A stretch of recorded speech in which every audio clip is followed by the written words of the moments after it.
drive this afternoon from up here in the Upper Peninsula of Michigan. I live by the Porcupine Mountains.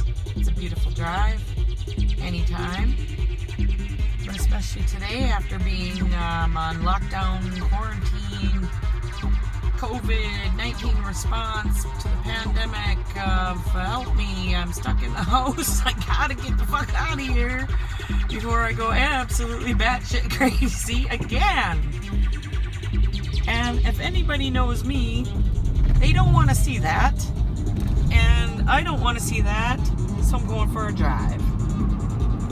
Many thoughts going through my head. I gotta contact Tori Amos, tell her about the Silver Sands Motel up ahead, that I need to get about $500,000 funding for Van Gogh Hospital, since if I do go batshit crazy again, I will need a place to go that doesn't include forced psychiatric drugging, since I do run coalition to end forced psychiatric drugging on Facebook. I don't want to repeat what has happened to me in the past. This is the beautiful shoreline of Lake Superior. I'm blessed to live by this big, huge pot of drinking water, and I worry about this lake a lot.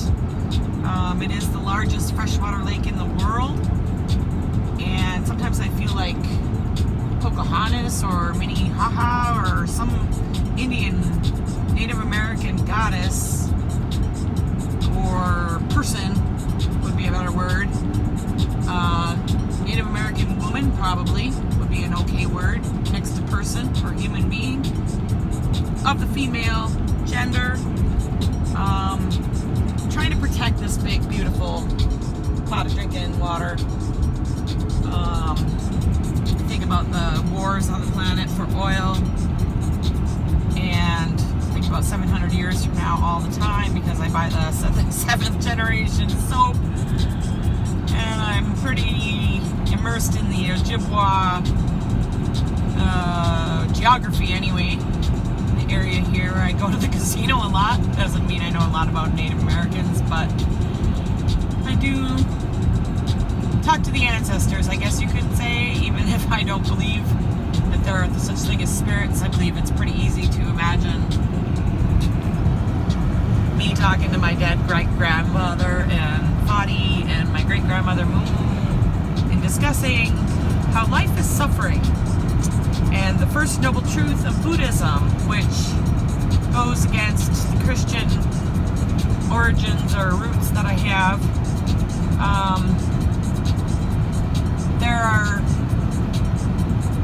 There's the part of me, the first part of me, 0 to, I don't know, maybe 20 years old or 17, 19 maybe, 0 to 19, where I totally believed in God and, you know, had some interest in other ways of thinking about things, but never really fully,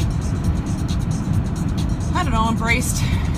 Well, I was very unaware and ignorant of other religions prior to meeting somebody of Japanese origin, half Japanese, I guess. He was half American, half Japanese, half Okinawan. Actually, Okinawa is a very cool place. I'd love to go someday. And I got introduced to Buddhism. So life is suffering. I'm going to put the camera down because I don't like to let people see me videoing. I don't typically run around the Upper Peninsula of Michigan with a video on my face. So there's a nice view right here. It's a very, very, very nice stop for at the Porkies. You can go and have some food. And this is the road to the Porcupine Mountains, which is closed, but it is 3 miles ahead. And 3 miles ahead of that, well, the 3 miles ahead is the ski resort. The next, anyway, I'm off track. We can go up the mountain, but we can't get up there today. We'll do it again sometime. Very beautiful area. Like I said, very fresh water. 700 years from now, we will be fighting wars for something to drink. And that is what I think about. I don't think about oil. I don't think about the wars now, except that if we don't resolve our differences on planet Earth, we are not getting off this rock and let's all work together. And I want to try to create a system in the mental health field, anyway, that helps people to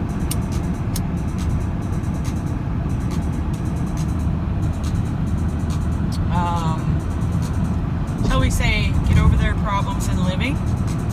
Not get over them, but work with them instead of torturing them, drugging them, confining them in hospitals, and other archaic methods of helping traumatized people.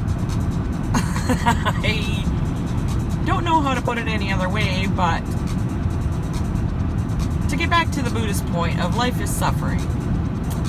Yeah, pretty much. So on my way down this road a few minutes ago, when I came this way,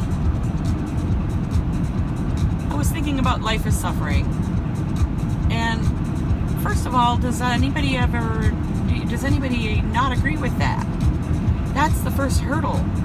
People who have not experienced great levels of suffering in their life can't feel what it would be like to suffer. Or is it that people have become stone-walled fortresses with their defenses built so high that they can't feel anything? And people like me who have fallen into the pit of despair, and I hate to use the word psychosis, but I would have to, I would like to get rid of the word psychosis and make it pit of despair. So if you've never fallen into the pit of despair, then you might not agree that life is suffering.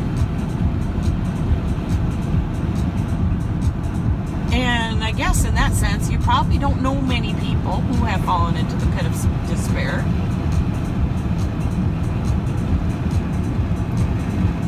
So you might not believe, again, that life is suffering. I don't know. The Buddhist part of me, from 20 on, and I'm 44, the Buddhist part of me says, definitely life is suffering. It doesn't take a genius to figure it out. Even if we're not suffering now, we're going to be suffering at some point in our lives, unless we're just walking along one day, we've never lost anybody close to us, and we get conked out with no big illness or anything beforehand. I mean, your chances of suffering in this life are pretty great. Even if you don't believe it's on 9% of the time, 100% of the time, it's not life is suffering. No, that's not the case. But being a statistics person, I like statistics, especially when they're used wisely and not to manipulate people, when they're as truthful and honest as possible, with all variables taken into the equation.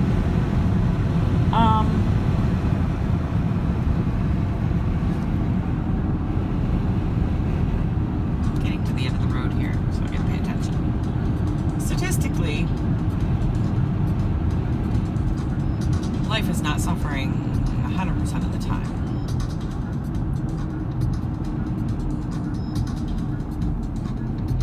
So you can start arguing your point that, life is not suffering. But generally, anybody who's of any age will know, just by looking around the block, opening up your Facebook, that people are hurting all around us. Many different things: physical, mental, emotional, spiritual, chemical. So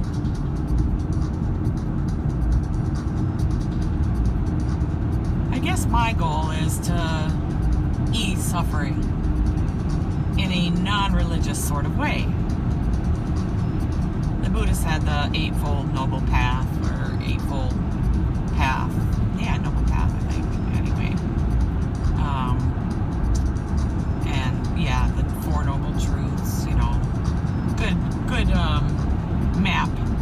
out of suffering. And I'm still working with it, obviously. I think about it and meditate. Try to find ways to ease my suffering. Today, getting out of this house, not the house of earth, but the house of me, after being in pretty much lockdown for the last month or so, is unbelievable. I feel great. And all it took is this lake and this ride and a little weed, of course, some cigarettes, something to drink, and some ideas on what to do that would help the situation that I'm in. The situation where I am currently drugged with 5 milligrams of Zyprexa. There's the Silver Sands Motor Lodge. I'd love to make that into a Van Gogh hospital. Can I get some funding? $500,000? $500,000? Lady Gaga, I know you have mental health issues. Would you like to promote some change in the current system of forced drugging, and confining people? That would be very helpful. I will do the work. I will apply the open dialogue method. I will get therapists there who know that method. Probably some of my relatives, get them trained. Yes, I am a Finlander, Finnish American, and the Finnish people have been using a process called open dialogue. And I have to stop here for a minute and talk about open dialogue.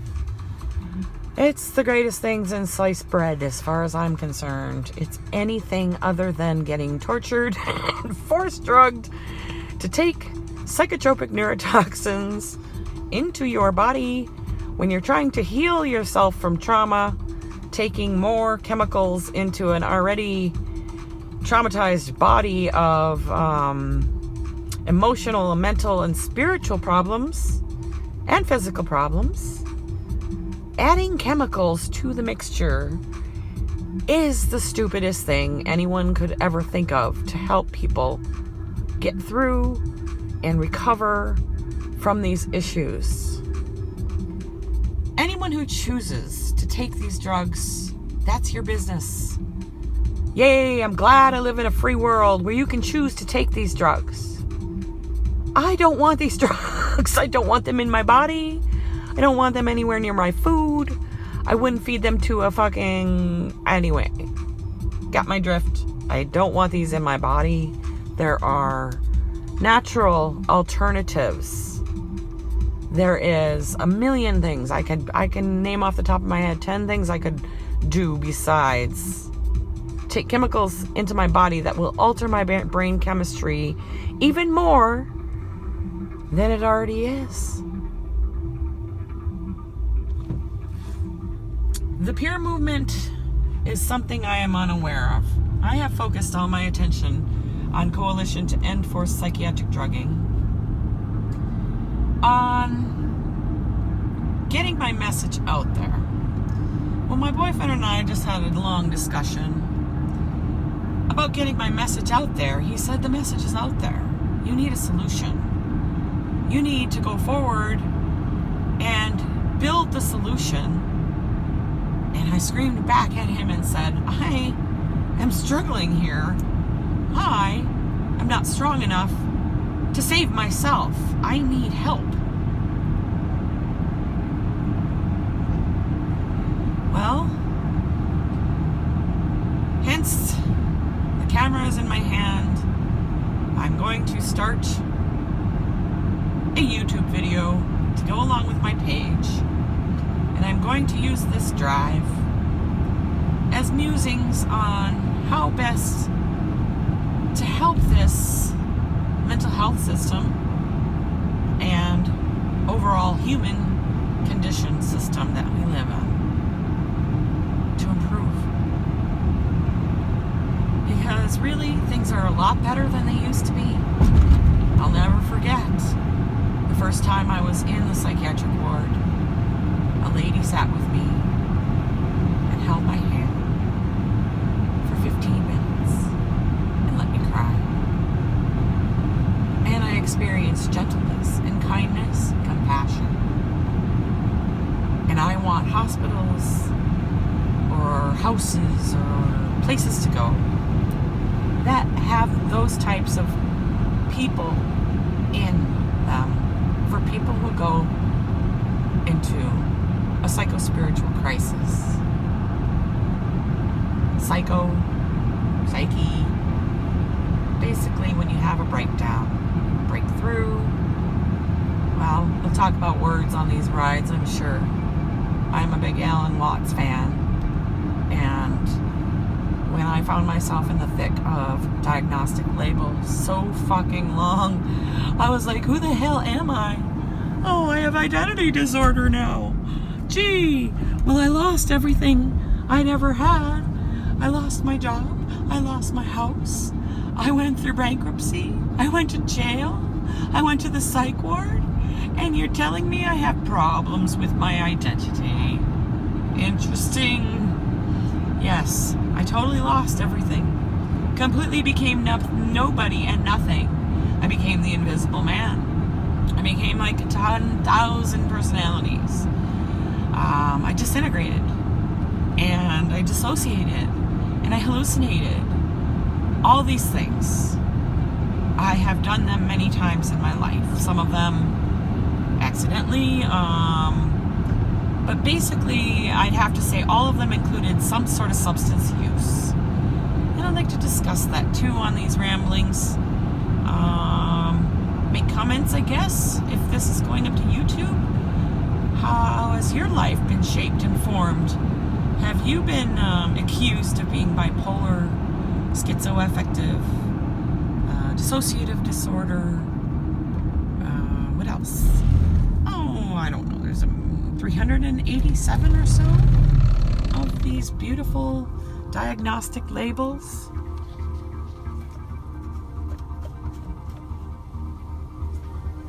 In the DSM. DSM 4, 5, 6, 7, 12? What are we going to do, kids?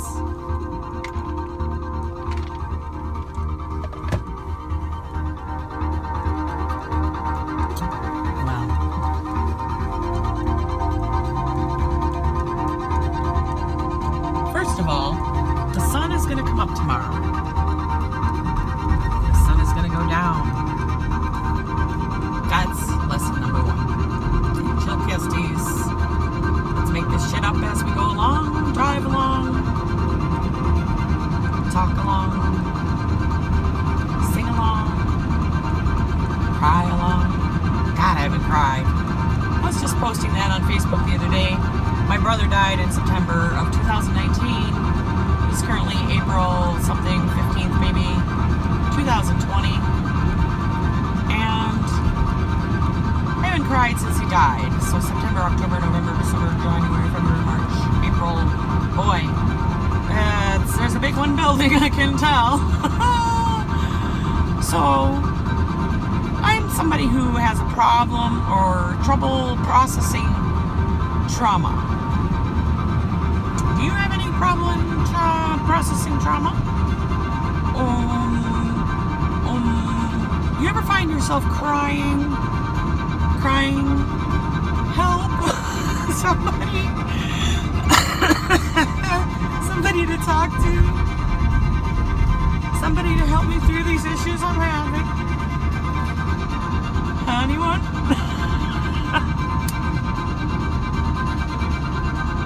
Or are you so fucking strong that you can take it and life is not suffering and you can denial until the denial becomes so apparent that everybody's yelling about this river in Egypt and you don't know what the hell is going on, and you start to realize everyone around you is on drugs of some form.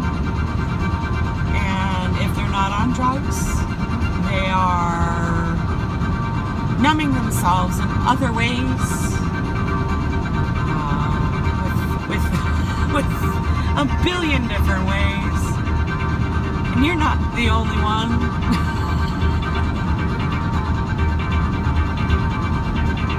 And that it's okay. It better be okay because we're all in this together. I hope. Because if I'm all alone, well, the end of this road is a very large mountain. And I was not suicidal, but I threatened to jump off this mountain. I said that jumping off this mountain would be better than going back to the hospital where I would be tortured and drugged against my will with poisons. Now, if you want to talk about what poison is, let me just ask you if you would like to have 20 milligrams of Abilify injected into your hip.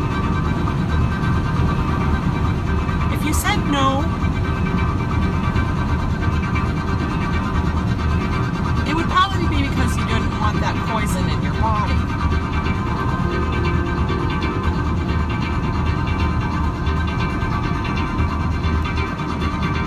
I don't want that poison in my body. Who has taken away our rights to the point where I have no say on how to heal myself for my emotional, mental, and spiritual problems in living, my physical problems, my financial problems.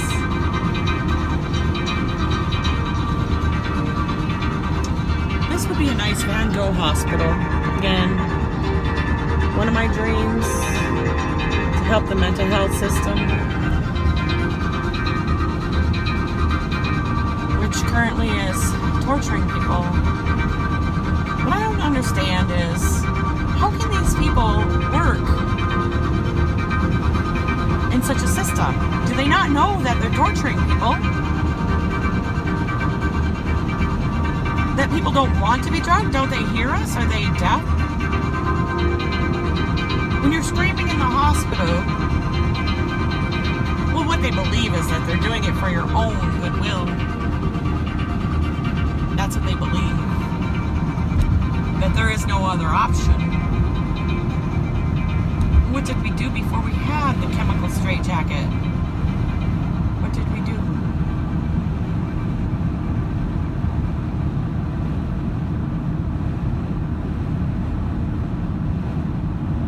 Oh, it was a lot worse back then, wasn't it? Oh boy. Thank God we've become humane. So, my point is, we're doing exactly the same thing that we did 100 years ago, okay? This time you just don't see. Because you can't see what goes on inside a person's mind and in their head. You can't see. And if you take the chemicals or put the chemicals on somebody, you can't see the straitjacket around them. You can't see it, so it don't look bad because you can't get inside of their mind. The images from the 50s and other Clockwork Orange type One Flew Over the Cuckoo's Nest imagery of the straitjacket, you can see that straitjacket. You can see how horrible that must be. Okay? But imagine a straitjacket around your mind.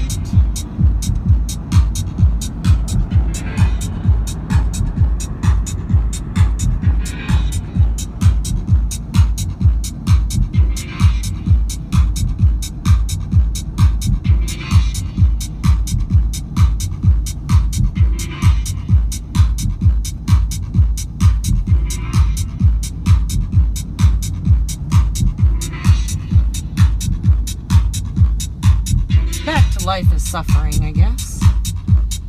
That's probably the theme here.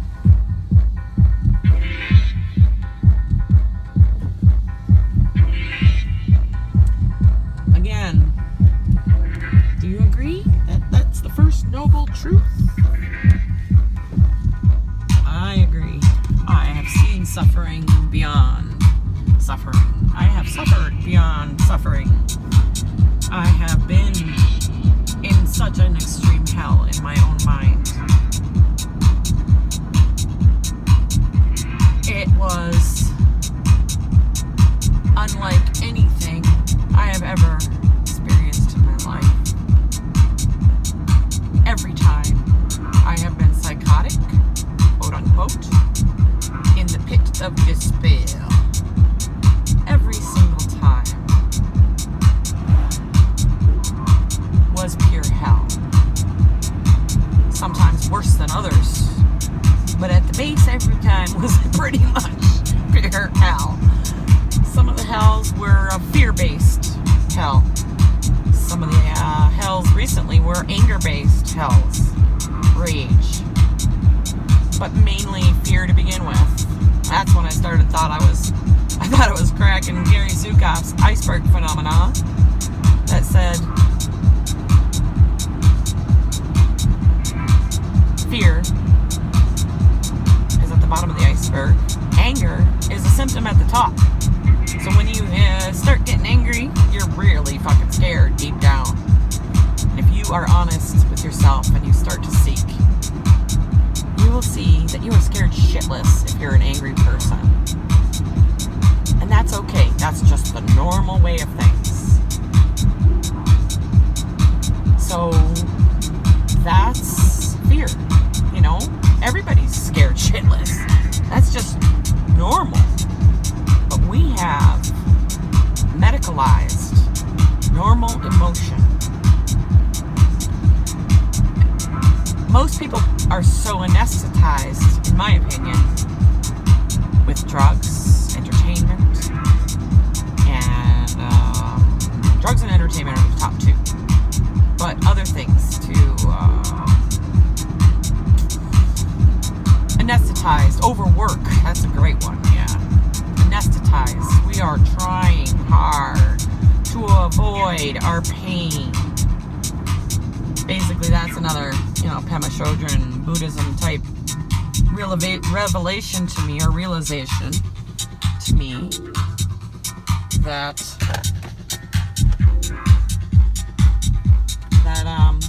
we're all trying to numb out, distract ourselves, anything but feel the pain.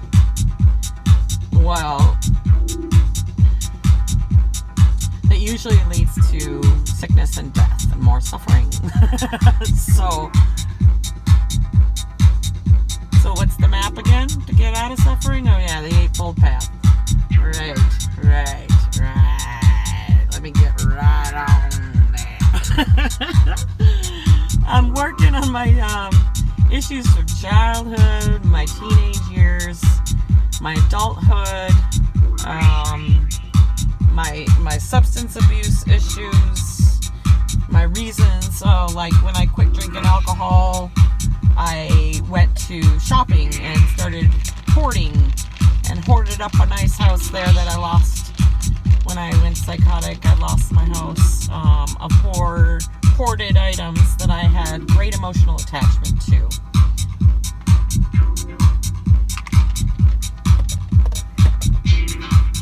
Maybe I'll show some pictures of that house when I get down the road to sharing more details of my story. And that's another thing I've always wanted to explain to people. When I share these details of my story, they're blips. These are episodic events that happened in my life. One event doesn't define you. 1,000 events don't define you. You're undefinable. But we have been pigeonholing people into boxes. There's my Alan Watts friend again. He always shows up in my head. And all I mean by that is a thought about Alan Watts. Putting people in boxes. Always putting labels on people and defining people. Well, we're undefinable. I'm sorry, but we gotta stop that. It's a fucking gotten beyond the pale abusive. To define a kid as ADHD, what does that do to a child? Just 5 seconds of thinking about that is enough to say mass trying to control such basic things as emotion. Basic human qualities. Qualities that, if suppressed,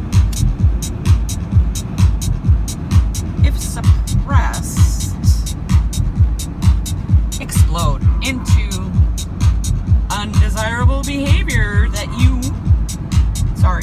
when I say you people who are for subduing a psychotic event, a spiritual event, psychospiritual event, okay? If we want to compromise, we'll call it a psychospiritual event as opposed to psychosis. It's Hitchcock. It's the mother. It's psycho. We're so skewed. We don't know how to trust in the basic goodness of people anymore. When we have to force drug somebody, chemically induce them into good behavior, what we define as good behavior. Okay, so my boyfriend and I were talking today, and we were talking about the things I did last summer. So that was one of the reasons I wanted to take a video, because I wanted to discuss the things I did last summer. Well, I live in this little town. It's called Ontonagon. Like, on the noggin? No, it's a little inside joke. Sorry. I love that one. I'm on the noggin in the 6th chakra. Next to the big pot of water. On the planet Earth. Or Gaia, whichever way you want to look at it. And I had 2 psychospiritual episodes. Gotta get my own language down. And that's the thing. I want to say that language is all fluid. If anything I learned from Alan Watts, is language is fluid. You change the word, change the meaning of something, you change the word, it changes the meaning. Language is fluid. It's not concrete. Well, actually, anyway, it can be fluid. But if we get stuck into boxes with labels on them such as schizoaffective, bipolar, ADHD, we slowly become that. We have to stop these labels, pull them off of these boxes, take the people out, and give them good loving. Because they've been fucking suffering and tortured, believing that they're somehow deficient, somehow because they had an emotional, mental, spiritual, physical, financial crisis, and they couldn't suck it up and acted out in behavior that was considered odd, not normal, wrong. Okay, so here's what I did last summer, right? Okay, so I had my breakdowns, breakthroughs, and these are some of the things that I was doing. I was holding my pee, and I'll tell you why.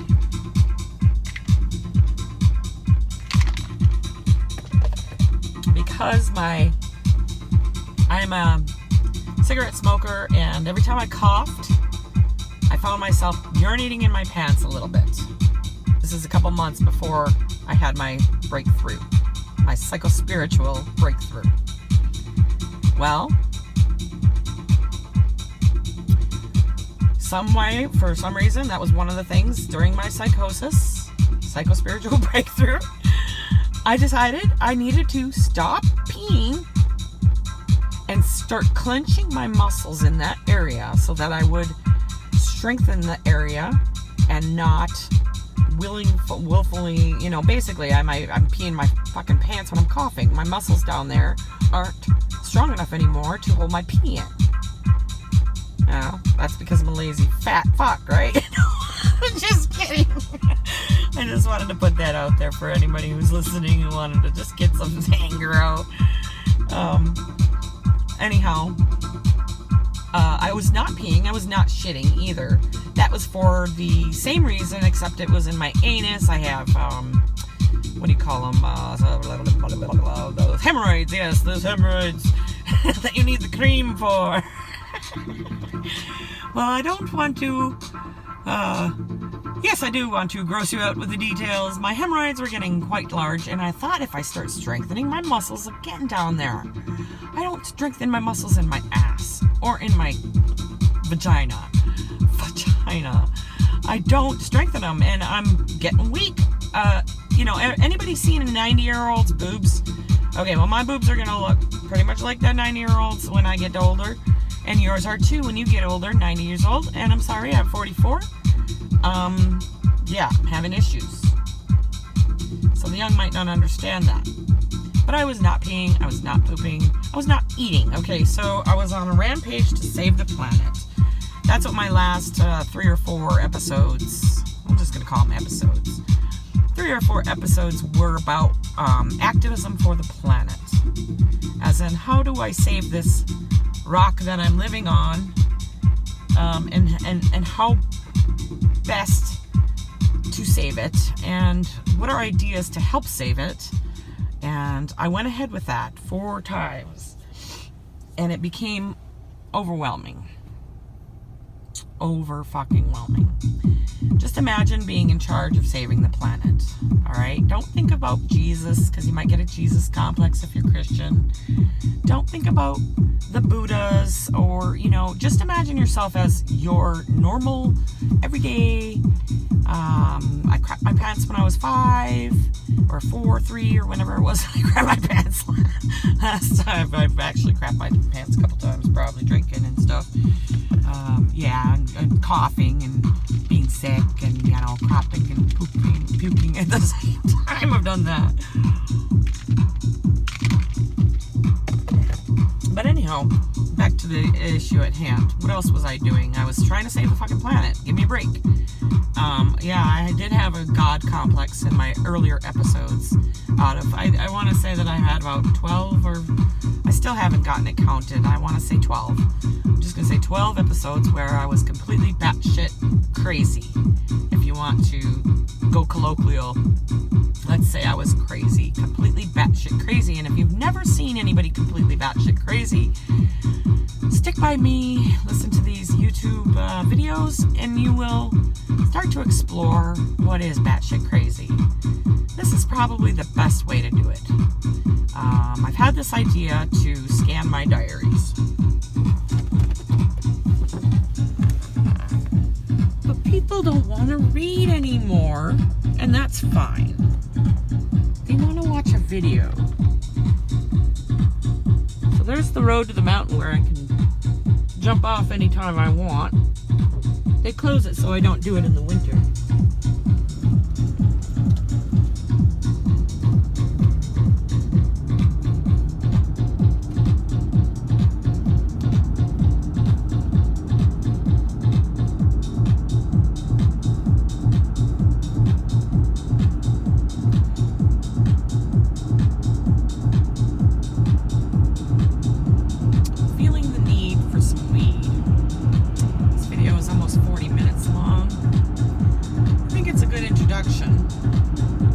I think it's not 45 minutes, or I mean, it's not like 2 hours and 43 minutes, which is my first video. Someday, maybe, I'll try to upload that again. For now, we'll just call this my first video on YouTube, and I'm going to leave it at 40 minutes, and then I'm going to come right back after I go smoke some weed at home, because I think I'm going to continue this.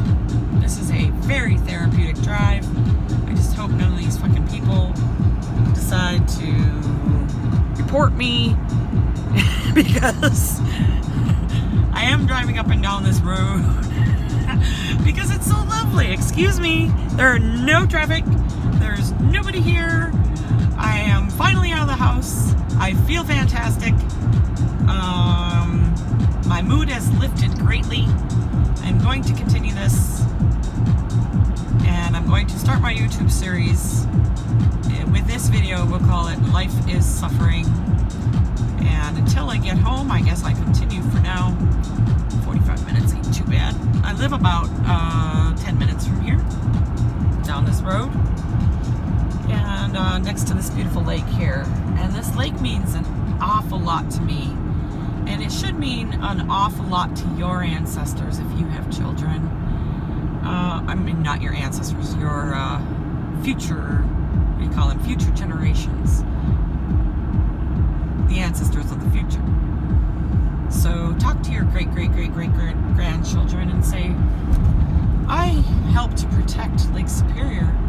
I help to improve the mental health system through a Van Gogh hospital right on Lake Superior.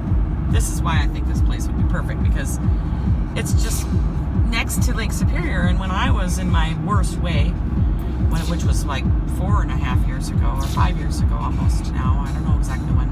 Time is all one day. It's all one day. So it saved me. I came to this lake every night. I watched the sunset every night.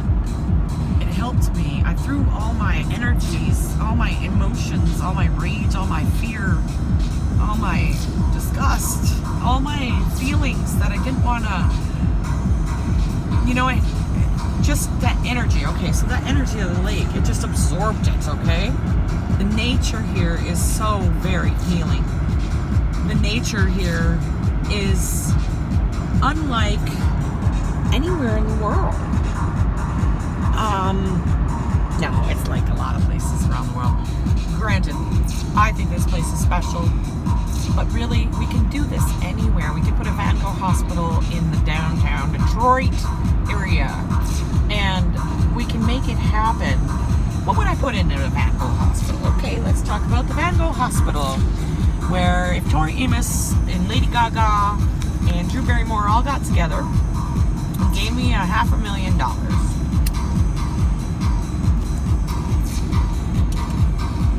I would put it in the Silver Sands Motel. I would get therapists trained in open dialogue and therapists trained in the power threat meaning framework. I would get a sauna, several saunas built, so that, there was always one available, or 2 or 3, probably about 7. We'd get, we gotta have to have like 7. No, I'm just kidding. It would probably be 2 saunas to that hotel, and then have a women's sauna and a men's sauna if you want, or something. We'll work out those details. But a sauna for sure, to detox off of these medications, to help the detox process very safely. A friend of mine in the movement got very, very severely detoxed quickly and ended up in psychosis. And that can easily happen. I myself did a homeopathy remedy, and the brain vial, when I started taking that, I went completely Hulu. I was, there again, batshit crazy. I lost my shit. I couldn't hold it together. I was lost in a realm of unbelievable suffering. Unbelievable suffering. And the descriptions of those sufferings are in my diaries. I'm going to get to them someday, because I do believe that people have to understand that suffering is real.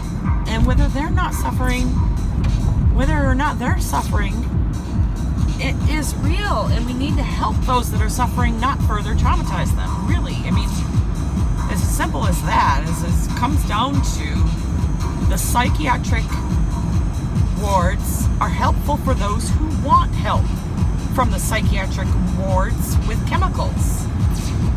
We need to have an option created where there are not chemicals involved, so people have a choice. What else would I have in the valley? Oh, I just told Josh today, I said we need a room where, say, we have ASMR going on. Now, ASMR saved my ass when I was in the darkest pits of the hell, the darkest sub-layer of the pit of hell. I don't know how best to describe it. We can get to that later. It was extreme. I suffered immensely, and yes, it may have been only in my mind, but it doesn't negate the fact that I suffered. And anybody who's gone through similar things, which is every human on this planet,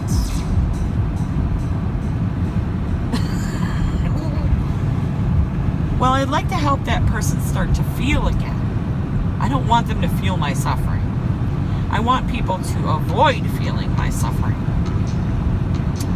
But I guess by explaining what I was doing, like what was going through my mind during events, may help people to have more empathy, get in my shoes, understand people better who they've seen freak out in front of them. It can happen to anyone. This is a world of suffering. And the people, trauma survivors are just people whose trauma got too heavy. And they broke under the pressure. We can make the breaking of people under pressure into breakthroughs, not breakdowns. But if you're fucking carrying a load on a semi, and you got the 18-wheeler and you're, 16 of your wheels bust out, and you're on the freeway, you're gonna want some help. People run over you, trying to change your 16 wheels, and everybody's fucking honking. I'm mad at you, you're interrupting me. Not getting any assistance, not getting any support. People throw 2 wheels of drugs at you. So you got 2 wheels. Drugs aren't shit. Drugs might help to push the emotions down. But those 16 wheels still aren't functioning. And 16 more wheels of drugs is not the answer. We need to repair community. Community has fallen apart. I go with Gaber Mate every time I start to look into these issues. He focuses on addiction, but I was trained as a sociologist. I went to the University of Michigan, one of the best schools in the Midwest. Top Big Ten network, whatever, football, go blue, whatever. Either way, it was a nice school. I learned a lot. I learned a hell of a lot coming from the beautiful Upper Peninsula down to Ann Arbor, Michigan. I learned a hell of a lot. And still learning. I've learned that, people are numb. People are numb. They don't want to hear about people being tortured in psych wards. They don't want to hear about suffering. It's like basically I'm like a prisoner in Abu Ghraib, and I'm being waterboarded daily. And nobody thinks I'm being waterboarded, for one thing. We don't want to see. We don't want to see. Because that would bring more pain onto our already overfilled plates. And we don't have time to be concerned about what other people might be experiencing on this planet. And that's all completely understandable. It's just the way life is. We don't have time for other people's worries.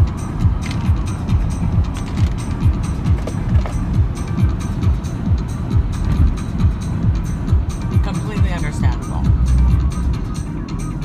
This is a Sam Erickson trick. Sam was my mom's husband.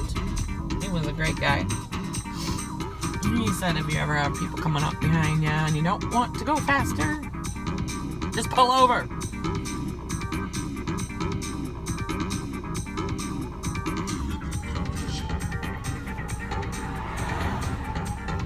Don't want people reporting me. Some girl's driving around up and down a road videotaping herself.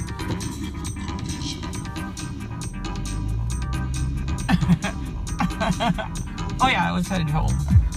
Sorry, I gotta turn around again. But I'm definitely coming back out because this is much more fun. than what I've been doing the last, well, I had some fun with my painting. Got a painting project going on now. Very grateful. I want to throw a shout out to my brothers, my father. Love them. Very grateful for them. They helped me to finish my unfinished drywall of 5 years. I have looked at this drywall and not having the skills in drywall, too scared to touch it, just sat there and bitched at it in my head. Incredibly, during this COVID nightmare, my brothers came down, my dad came down and finished my drywall for me. And I'm now painting my entire inside of my house. And I'm very excited. It's going to be a facelift. It'll be a gilding of last summer. Speaking of which, last summer, since I'm heading towards Ontonagon, I'm starting to feel the pressure. I made a fool out of myself. Complete and utter fool. I was in my front yard. The police were called on me, I think, about 8 times. According to other people's anecdotes, to me, I only remember maybe 4 times or 3 times. I think everything's a little blown out of proportion in people's minds. And like I said, I was holding my pee. I was holding my crap. I was not eating. I was trying to save resources for the planet. That's where I was going with that big one before I went off on my normal tangent. So I was doing that. I had Coalition to End Forced Psychiatric Drugging. I drew on my window with permanent marker both my front window of my house and my window of my car. Very large. I was starting an Uber in my mind. I wanted to think about what a trial run for being an Uber would be like. So I drove my car all the way to Houghton Hancock in the middle of a psycho-spiritual breakthrough. And picked up a hitchhiker, all kinds of other things. I was doing about 12 activisms, including my coalition. Was working on spreading the word on thevenusproject.com, which is basically, there again, my problem with the Lake Superior and the allocation of resources on this planet. I put my hatred towards the extreme rich and my anger, I guess you should say, not my hatred. I don't have hatred for rich people. Hell no, I don't have hatred for anybody. Everybody on this planet is suffering. My anger towards the rich people for basically failing to address the unequal systems that we have. We need to start working together with other countries and taking the best of the best and transforming the world with this technology that we have, instead of scaring people with, oh my god, IT chips from Bill Gates, help me, vaccines. You know, I mean, we need to sort out some of the crap here and figure out basics, like don't force drug people. That's torture. Please, you know, like that. That's a basic in my book.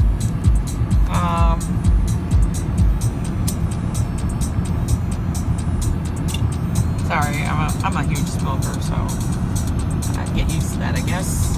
I hope you don't have any judgments against smoking people. Smoking helps me to manage my thoughts, to juggle the multitude of energies that go through my body and mind all the time, about different things. It's my way of coping. Can I just say? I cope with my mental, emotional, spiritual, physical, financial problems with cigarettes. That is my way of coping. So you can see why I'd be kind of pissed off if I got locked up for 3 weeks and not only was I drugged with neurotoxic poisons against my will, but they also take away my way of coping. So that would make you a little angry, or make me a little angry. So where do I put my anger? Well, I put it in my page as usual. I I try to be an activist, try 20 ways to be an activist, go completely psychotic because I'm trying so fucking hard to get through to some people to let you know I'm drowning. Please help us. Psychiatric survivors have been around for decades, centuries, pretty much since humans came out of the cave, which they still haven't if you consider Plato's allegory. I'd have to say we are still in the cave. People are being tortured in other countries for for being homosexual. Here in America, we torture them with drugs against their will, and either way, torture is still happening. And I don't know. All I'm trying to do is trying to raise awareness. Raise awareness. I am the messenger. My boyfriend and I talk a lot about the solutions. We would love to see some options created. We need soteria houses. We need peer respites, emergency peer respites. We need medication-free beds in psych wards so that somebody who has spent a year and a half tapering off this medication and has a hard time tapering because you go through fucking withdrawals and you can have a breakthrough easily while in medication withdrawal. So we need safe places for people to withdraw. I mean, how stupid can you be? You give people these drugs and then you don't have any place safe for them to go to get help while they're getting off of them. Instead, they're given more drugs.